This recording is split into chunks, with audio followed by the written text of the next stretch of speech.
Hello, everyone, and welcome to the WCTV Executive Vodcast. I'm David. I'm Brennan. And I'm Matthew. And I'm David. And we are missing Two people again. Yeah, I mean, it happens. I tried to get us a special guest, and it didn't work out. We will eventually. People are busy. We will eventually. Radio is thinking of starting their own podcast, and prior to that, I asked them if they wanted to do like a takeover one day. So we'll see. That'd be cool. We'll get some other people around. Yeah. Trying to get a female on the show because we're obviously very male dominant in the TV station Right now. Yeah, that'd be a good idea. But we were talking about it before, Yes. and I'll just say it now. I was talking to family members over break, and they like the idea of this YouTube page because it's a lot easier for us to get like more content out there, and it's easier for people to watch. And I just feel like the array of shows that we're putting out right now, and hopefully what I'm able to put out next week, it depends on how I edit it. Shoot next week. It'll be out the following I'll week. shoot next week, yeah. It shouldn't take very long, but that's a show that I've been thinking about doing for, maybe like the larger part of a year and a half now. Yeah. So the fact that I actually get to do something like that will be really cool. And yeah, it should reach a lot of people. And then people that we don't even, obviously people that aren't Waynesburg University can even stumble across it on YouTube, which is the great part of that. Yeah, so that's your sports game show. And we're also maybe starting another show on the channel. I said, I guess for now we're going to call it Play Along, but it's going to promote, you and I at least are going to shoot, we're going to start playing Destiny, the two of us. I haven't played that for a really long time. I went back, I started a new character, I played through the intro just to like get a feel for it a little bit, to see like if the intro would be good. We will either pick up where I left off with that character. I played the intro and then the first mission, and we'll either pick up with that character and just go from there, or we'll just make a new character and start right from the beginning. Probably just make a new character. There's just a lot of cutscenes and stuff, and we're going to be sitting there for like 15 minutes in cutscenes. We can just edit it out. Well, Yeah. Yeah, but we're going to do that. That's going to promote our Extra Life charity stream, which we can say will be, as of right now, Friday, November 11th. Well, the as of right now is that it starts at 8 p.m. There's a possibility it might start at 10 if something else is in the room we're going to be in before us. But as of right now, 8 p.m. Friday, November 11th on WCTV YouTube. That's going to be a 24-hour game-a-thon for Extra Life. I just made the page on Extra Life for us today. It's www.extra-life.org/participant/WCTVYT. And we have a goal of raising $100. Everything that is donated goes directly towards the Children's Miracle Network hospitals. and is that at whole, or is that like in a specific location? You can do it as a whole. We chose to do Children's Hospital of Pittsburgh and BPMC. I mean, I'm from Pittsburgh, and it's close. It was between them and the West Virginia universities, and they're closer, but I have a connection. I've been to Children's like 8 times because I get hurt all the time, but my sister used to work there. No, they know me by my name. Walk in, oh hey, what's wrong with you this time? Well, Shoulder? No, the shoulder is recent, so it's starting to hurt again lifting my arm.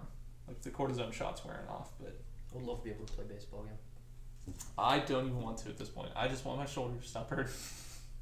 So we were talking about it before we went on fall break. We came back. We had the costume run for the cross country team today. I think I had the greatest costume idea. A costume run? Yeah. Yeah, so everybody on the team dresses up as whatever they want to do. And we just do one lap around the parks. You said idea, not like put together costume. Well, it didn't take, literally the genius of it is it takes no preparation. Oh yeah, that's whatsoever. mine. Do you ever watch The Office? Oh yeah, love that show. I dressed up as 3-hole punch Jim. I got three pieces of black paper, just cut out 3 holes. There we go. Put it on me. Love it. Great. Brenton Zeminski, one of our common department professors, he likes to dress up as the Second Amendment by getting little tiny bears and sticking them on his arms. So he walks in as at a party, he has the right to bear arms. Little tiny stuffed teddy bears on his arms. That's pretty funny. Oh yeah, He walked by me as I was dressed up as 3-hole punch Jim. I didn't even say anything. He just looked at me and I just smiled and he goes, "Jim?" I'm like, "Yup." He instantly knew. Such a great show. Yeah, I've actually never seen The Office. It's really good. Yeah, you're missing out. It's a different kind of humor. I mean, 10 years ago it was different. Now it kind of like changed TV, but it's sort of dry and bland in places. It's like sarcasm, a lot of it. Oh, yeah, I love sarcasm. Yeah, but it's a type of humor that you have to kind of pay attention to get. It's not like in your face type of humor. It's more a little bit of awkward humor too. Yeah, a little bit of that as well. And I think that spawned shows like 30 Rock and Parks and Recreation. Very similar type of shows that have normal characters that you would normally have, but putting them together in one area, they just kind of feed off of each other. In a normal setting, like as if somebody is hiding somewhere in the corner, filming them as it's happening. Yeah, the one thing I got to do over fall break was I watched season 4 of Arrow, season 2 of Flash, and season 1 of Supergirl. How's Supergirl? All Marvel? DC. I can't ever tell the difference. Yeah. Either way, all comic book stuff. Yes. So Supergirl's different.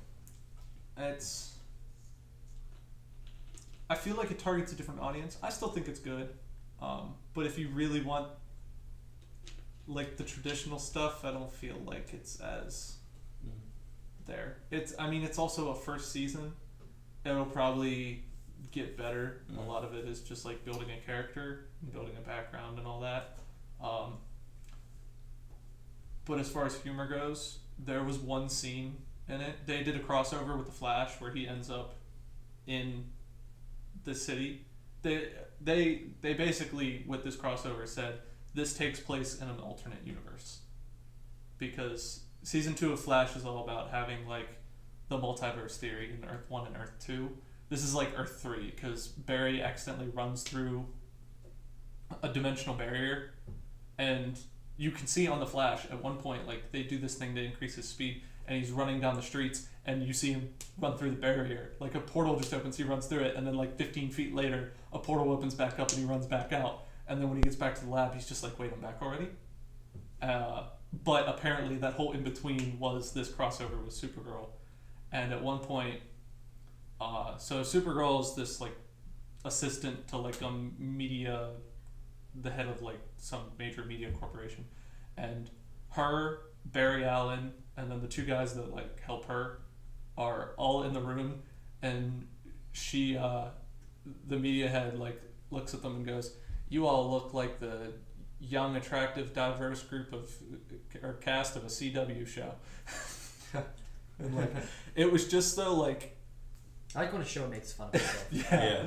It was just so much like them completely making fun of themselves, and it just like being out of nowhere that it was like 4 a.m. and I was dying of laughter. I heard a rumor recently. You know how we talked about, again, it was like 2 weeks ago, or 2 vodcasts ago, we talked about the clowns? Might have been 3, actually. We talked about the clowns. I heard a rumor, because we talked about Stephen King's It, that movie where it's the clown and like he terrorizes 7 kids. Well, the neighborhood of kids. Apparently, because I know they're remaking it, they have been for like a couple years now, it's going to come out next year. Apparently, I heard a rumor that people started going out and doing this like clown craze at first, not to like hurt anybody, but to scare people and to like get the clowns, like scary clowns, relevant again. That way this movie has more hype. It's a great strategy. And then obviously like a lot of other crazy people like went ahead and started getting a lot more. They hired random people in random locations around the country to dress up as clowns and just walk around. Like if if they didn't do anything violent and like other people are the ones that did that, like in theory, that's not a bad idea. Like obviously you don't want to hurt other people and stuff, but like that generates buzz for the movie. Yeah. And I love Stephen King and that book itself, so I look forward to it being another movie. That should be cool though. Cool. There was another news release out about a new video game coming out soon by Rockstar Games, Red Dead Redemption 2. Yeah. A game which I'm very excited for. I never played that one. I played Undead Nightmare, but I never played. I didn't play it either. I've actually never played a Rockstar game. It's basically like a Western Grand Theft Auto, except with horses. But the gameplay is very similar. But yeah, Undead Nightmare was that zombie spin-off, which I thought was very good. Yeah, I thought it was very good. But the gameplay itself, it's very similar. It's in Rockstar style. You play a main character, you're kind of progressing through a story, you meet all these crazy stereotypical characters, and you do things for them, and eventually works its way to the ultimate goal. There's a ton of different side missions and stuff, and things you can unlock and everything. I thought it was a really great game. It was very well done. That's why I'm super hyped for this new video game coming out. Grand Theft Auto, like, I always growing up, I always looked at it like, I don't want to play that. Like, I'm just not into that kind of thing. Like, the whole basis, like, the story behind it and all, and just, like, being a blatant criminal and everything. I just wasn't into it. And now, Achievement Hunter plays Grand Theft Auto all the time, and I've started watching their videos, and I think it's really cool, but it's also something that I know that if I bought it and played it, I'd sit there and play it by myself, and I would hate it. But if I sat there and played it with 4 other people and just did whatever we thought was a terrible idea at the time, it would be fun. Yeah. But I don't have 4 people playing this. Definitely playing through the campaign is a lot of fun because obviously it's something you can do by yourself and have a great time with it. I think it's a really good story. But honestly, most of the fun is on their online mode and racing with other people and fighting with other people. You know, and playing the different mini games and stuff like that, and just going around just the main map itself and just finding other players and terrorizing them a little bit if you want to, and messing around with them and stuff. That's a lot of fun. And when you're doing it with other people too, that's it makes it all more exciting because just the way that Grand Theft Auto is, you can go around, you can interact with all the different citizens and everything in various different ways. You can fly planes and get in tanks and stuff like that and just have a blast. So there's 2 ways to make a game right now. You either make it for multiplayer or you make it for single player. And a lot of the people that make it for multiplayer, I'm not saying like Overwatch where the whole game is just multiplayer and there's not even a story to it. Yeah. Like they literally went the whole step of like what Call of Duty might as well do because their campaigns are awful lately. Just make it a multiplayer only game. And those are like made for multiplayer. There's so much focus on being online, playing online, like doing all this stuff with other people, and then you have games that are made for single player. Like Dragon Age Inquisition was made for single player because there's like 50 hours of gameplay. Well, actually, so I've played through the game, done almost every side quest. It takes like 24 hours of physically sitting there at the controller playing to, from start to finish, beat the game. And that's like a made for single player game. Like 24 hours of solo player unique gameplay. And then you could go back through, play it again, make different decisions and have it end up a different way, But that's a game made for me to play by myself. I love those games. And then the game's made for you to play online and do all that also may have a story to it, but we're at an age where that story is almost just like so watered down because nobody even cares. They just want the multiplayer. You mentioned Call of Duty. What do you think about Call of Duty? Because I haven't bought Call of Duty since probably Black Ops 2. Didn't even play it because I didn't like it after 5 minutes. The last good Call of Duty game to me was Modern Warfare 3, and I think that was 5 games ago? 4 games ago? So here's my thoughts. I'm very close to buying Battlefield 1 when it comes out, I love Modern Warfare 3. and not the new Call of Duty. I don't like Treyarch. Okay, as a campaign, as a multiplayer, I don't like Treyarch. Until the most recent Call of Duty, Black Ops 3. Well, I guess the most recent's kind That of. was a solid game. I liked Black Ops 3 multiplayer, but Black Ops 2, Black Ops 1, and World at War, I despised multiplayer. It just didn't work for me. Like the way that it worked with other Call of Duty games, it didn't feel right. I just didn't like it. There's a difference between. But the saving grace of Treyarch was they had zombies. I bought the game specifically for zombies and no other reason. I got bored of zombies after Black Ops 1. My problem is that after Black Ops 1, I stopped having friends to play zombies with because, we all grew up, we had lives now, and we don't all play together. But like Black Ops 1, like when Shangri-La came out, me and 3 of my friends stayed up until the moment it released, downloaded it, and started figuring out the Easter egg on our own. And at the time we died, like as soon as it came out, we made it like 28 rounds. We were doing the Easter egg, and we finally died. And we looked at where we were in the Easter egg and where all of the like YouTube. streamers and YouTubers and stuff were at that point in time, and we were a step ahead of the rest of the world. And although the next step was when you had to like rotate the wheels with the Aztec symbols to a certain thing, we didn't have to figure that out. But we were still a step ahead of the rest of the world. That is how into zombies we were. Black Ops 2 came out, and I think we played like 2 or 3 times, and just like, because that was the one where you like rode around on the bus, and we just weren't as into it. That one. And it just kind of fell off. Like the 1940s thing, right? I'm not a fan. No. I'm not a fan of how fast they are now, and like how advanced technology. Because like I'm not a slow player in the game, but like I don't like the robots and like all that stuff that they use in the last how they like It jump worked around for and a whatever. time. Yeah, But they're taking it so much farther. They're now making where it they're in Halo. space. Like that's why I want to buy Battlefield 1, because it's like vintage classic war games that we played growing up, and nonetheless, went back to that. I watched gameplay of Battlefield 1 and it reminded me of Battlefield 4, I think. So there was a Battlefield, then Battlefield Hardline, then Battlefield 1, and it was the one before Hardline. Yeah, it is Battlefield 4. Yeah, I had that. Phenomenal multiplayer. The story was terrible, but phenomenal multiplayer. And again, my friends just weren't into it, so I didn't really play it, so I didn't get the next one. Now I've watched gameplay of Battlefield 1 and I'm like, I want this. Yeah. Because the shooter, the style of the shooter is just so much better than Call of Duty. And also what's interesting about it too is that the menu setup in Battlefield 1 is to a T like Battlefront, Star Wars Battlefront, the game that came out. The text fonts, everything, it's exactly the same, the way it's all set up.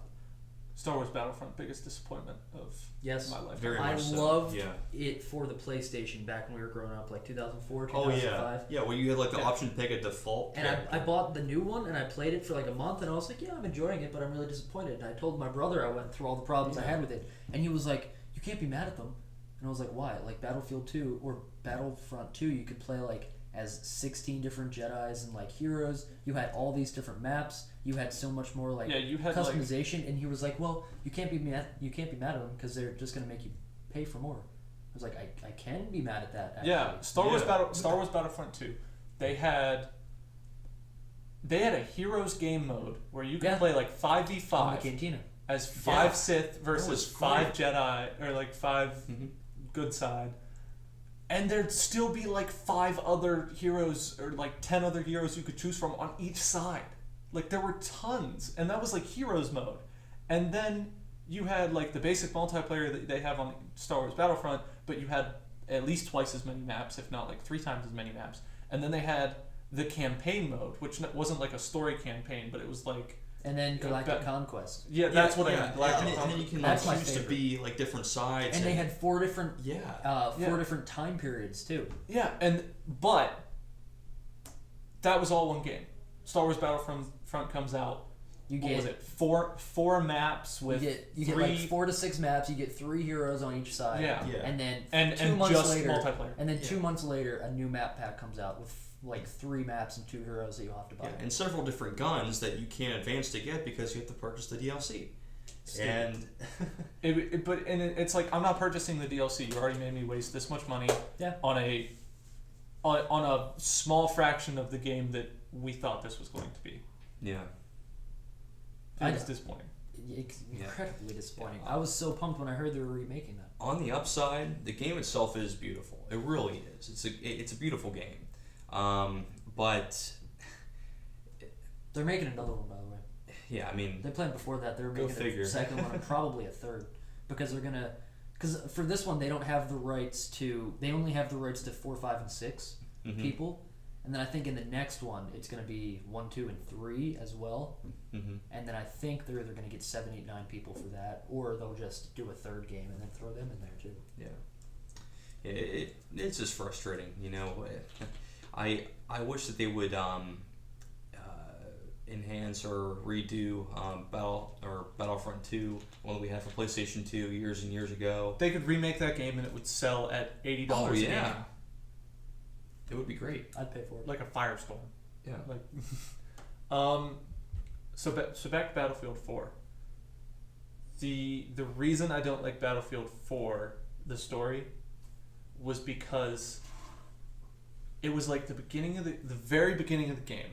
You're on a mission and you're with your team and you have a leader. And the first mission, your leader dies, and he like hands you his revolver or something and says, "You're in charge now." Yeah. Am I right?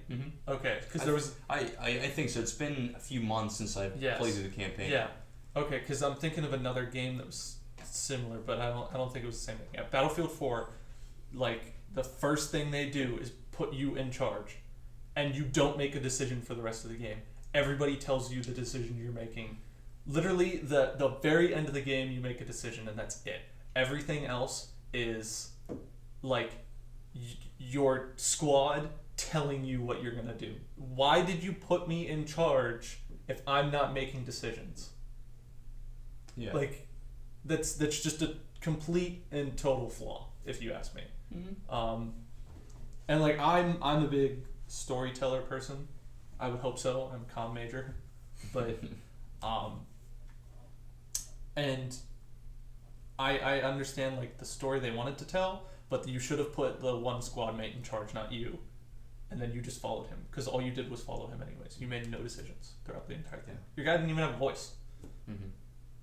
How long have we been going? Because we have one last thing that we need to address. I don't know. Walking Dead. Yeah. All right, so I'll spin off on that. Storytelling. I read this article last night about that episode, just ripping it apart. I might for have read the same article. Taking so long to reveal it, and like it's just something overplaying does it. Usually though. It was actually you mentioned Brandon Zeminski earlier. He retweeted it. Was that the one you read? I didn't see who put it out. Okay, well they just tore it apart for like awful storytelling and overplaying the death, and like still waiting too long to reveal it and still making you play this guessing game. Like I think it's good storytelling because amazing storytelling. The whole episode was the perception of Rick, because you went through the emotional roller coaster he's going through that whole episode when he's on that. Like, yeah, you don't know who it is, but you're following Rick, who knows who it was, and he's picturing, because obviously two important people just died, so he's imagining everybody else dying that he's grown up with. Yeah, he literally he was thinking of everybody. Yeah. He was thinking of everybody that was there, everyone's story, like why they were important to him, and like this was all about him. It wasn't necessarily as much about the death. Like, as a storyteller, they did perfect revealing the death, because the death is not the story. The death is the turning point. And what happens to Rick and the group as a result of the death is the big selling point. And if you're still listening to this and you haven't seen the Walking Dead episode and you don't know who died, turn it off, because I'm not going to say it unless we directly need to, but I'm trying not to spoil it at the same time. Well, we're trying not to spoil it. Put spoiler up there. Okay. Well, no, I'm not putting spoiler up, because if we say it, We're just gonna say it once and that's it. We'll just say it. Like at this point, literally, we're gonna end the show for this. If you haven't seen The Walking Dead, just turn it off. Just go to a different video. Do whatever you want. That's it.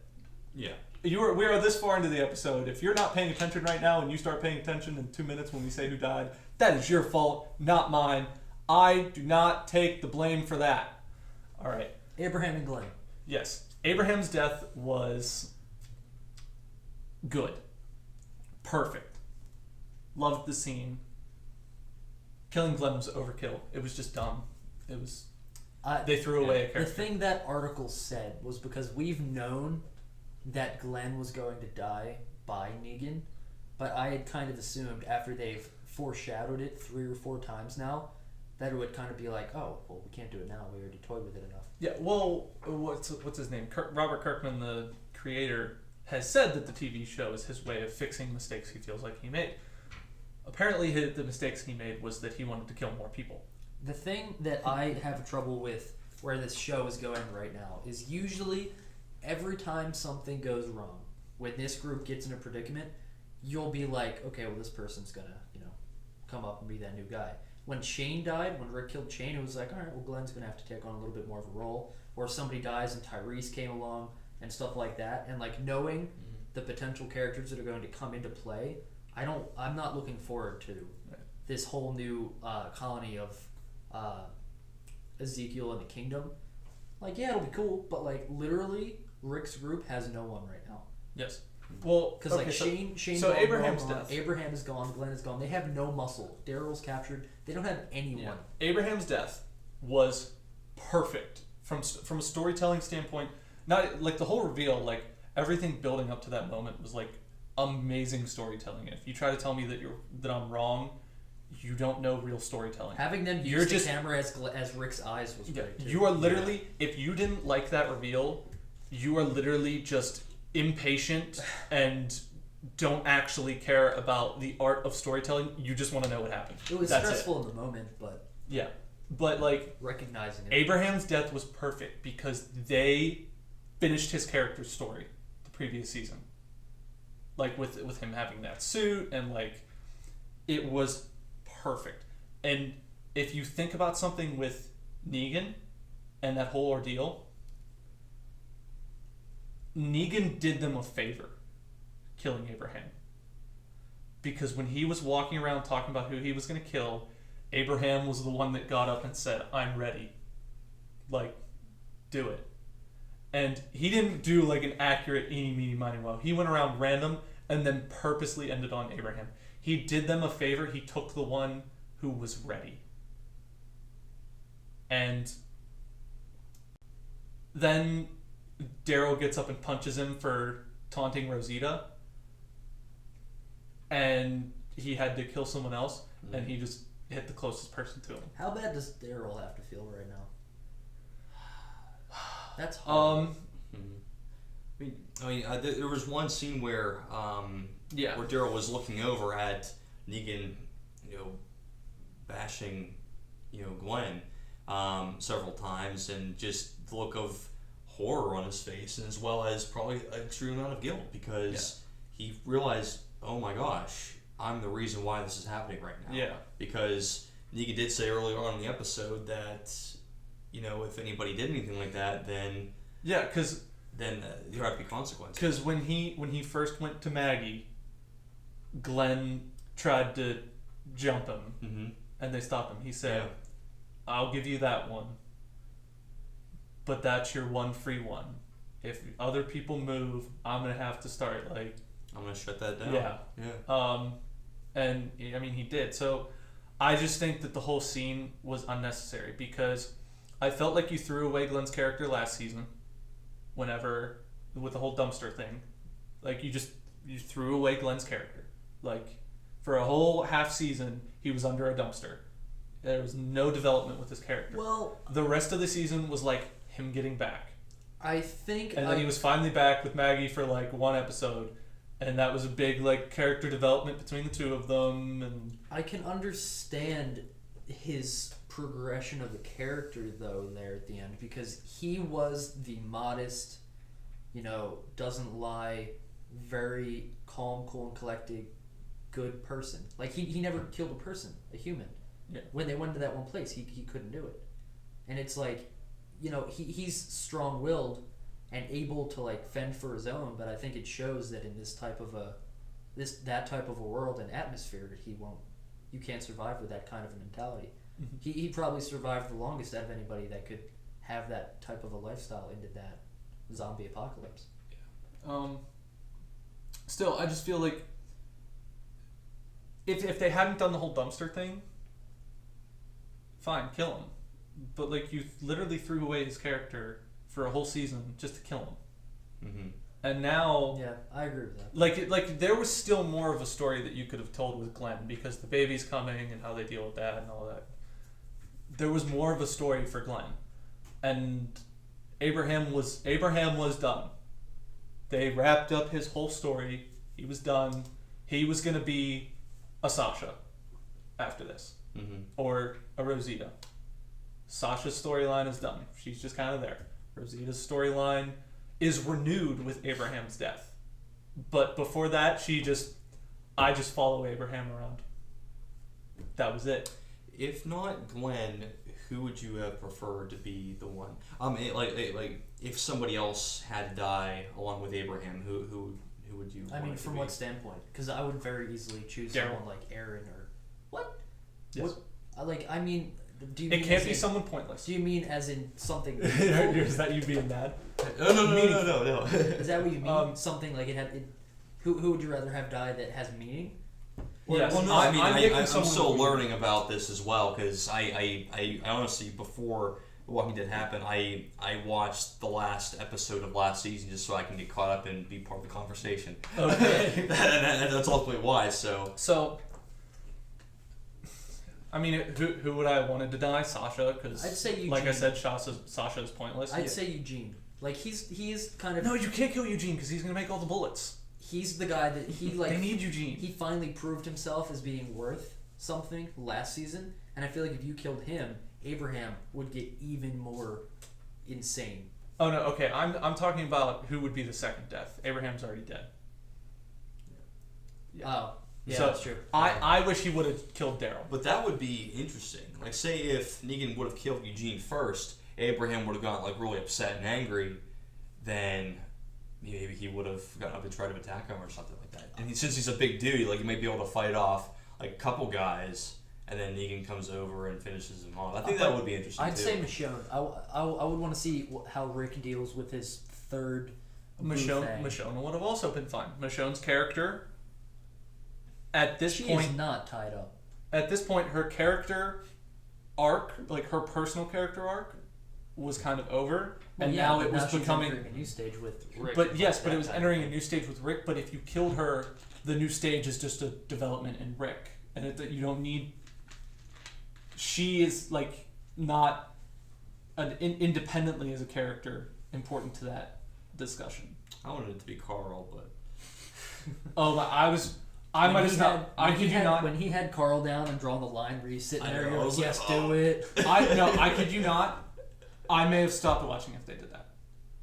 I was thinking about Because one-eyed, one-armed Carl's just like you're just literally mutilating this little kid. Like, I was thinking you want to like they have a thing with gore and like we're not going to go into all the details about that, but it was a very graphic episode. Like right before you knew exactly when the scene was going to happen where they die because they played the two scene to commercial break with Rick, and then coming out of that commercial break said the following contains like graphic or extremely graphic violence, and like that was like this is it. I was thinking what's going to happen to the show now that those two people are gone, because those are two massive characters that you've just killed off. Yes. Particularly Glenn, but still, those are two really big people that you've not what was killed. also I thought was really interesting was that Abraham had close ties to three of those members of the group, Rosita, Sasha, Yeah. and Eugene. and Glenn had close ties to everybody else. He was one of the original 4 that's left.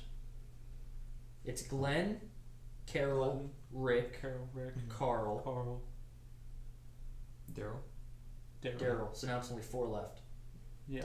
Yeah. So whenever the groups were coming over, each of those people went to the person who meant the most to them, and I thought it was kind of well done in a sense as far as who he chose, because it directly affected everybody in the Yeah. group very, very hard.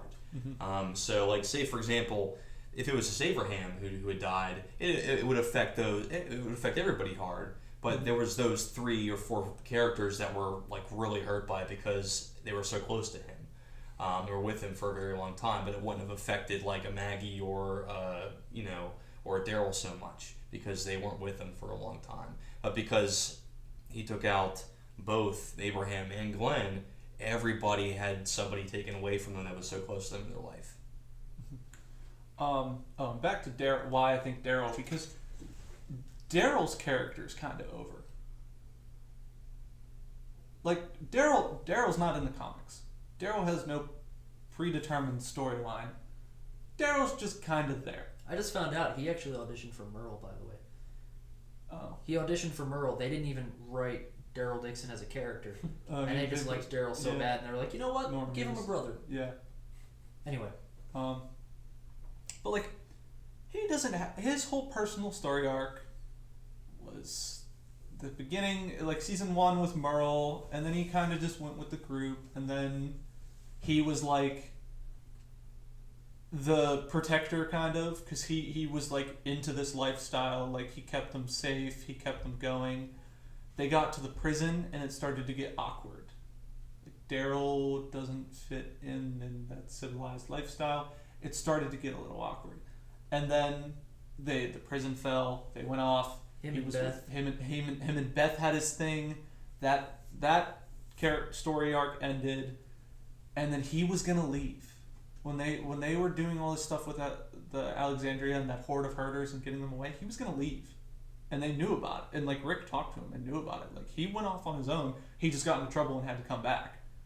But like that was basically like his character was done. Abraham's character was done. You could have killed the 2 of them, and we could have moved on because their stories were complete. And now that's why I'm excited to see Daryl, though, because he's literally at the lowest he's been. He's gone through a lot of stuff, but this is the lowest he's ever been, because between the group and what he just had get done to Glenn, I want to see how he bounces back. I want to see what Carol does as a response, because they have It'll probably be a while before she finds out, though. Yeah. I'm a little confused. I don't remember exactly where her and... She's with the kingdom. Yeah, I know. Found her. But I don't remember how that happened. Yeah. I don't know why I don't remember, but I don't remember how that happened. One of our cameras is off. My camera. Oh, well.